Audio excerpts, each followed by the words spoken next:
ang kuwit ng palad sa akin. Lalagay ang ipagsapalaran sa mga at talagang pinagulan. Kaya naman check ng saga.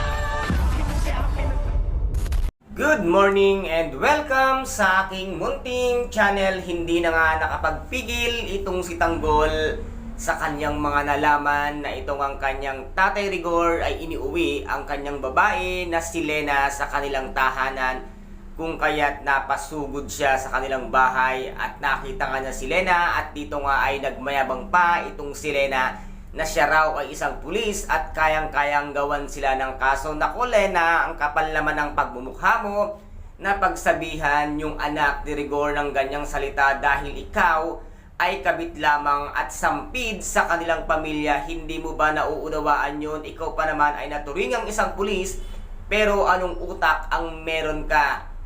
Pagsasabihan mo ng gagawan mo ng kaso, ikaw pa ang malakas ang loob na ikaw naman ay isang kabit, at dito nga ay sinadya ni Lena na mahulog sa hagdan at si Tanggol pa ang kanyang sinisi na itinulak daw siya, ngunit walang katotohanan ang lahat ng sa pagkahulog nga nito nga si Lena sa hagdan ay kanya lamang sinadya. At dito naman ay galit na galit ngayon ito ngang si Rigor na pag nakita raw niya sa Tanggol ay papatay niya kahit siya pa ay makulong. Nako Rigor, maniwala ka sa asawa mo or kabit mong sinungaling na katulad mong si Lena. Magsasama kayo ngayon sa kulungan at merong tutulong dito nga kay Tanggol para ipaglaban siya. Sino ngayon sa inyong dalawa ang siyang matatalo? Ikaw ang siyang mawawala ng trabaho, mawawala ang lahat sa'yo, makukulong ka. Kasama mo ang sinungaling mong kabit na si Lena. Si Tanggol ang siyang magwawagi dahil wala siyang ginawang masama,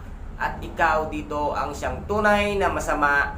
Rigor, sana minsan mag-isip-isip ka din sa iyong mga ginagawa dahil alam mong mali ang iyong pinasok na sitwasyon at inuwi mo pa sa iyong tahanan ang iyong kabit na si Lena na umaarte lamang at nag-acting-actingan na piling siya ang tunay na asawa at reyna ng tahanan. And guys, ito po ang ating pakaabangan dito nga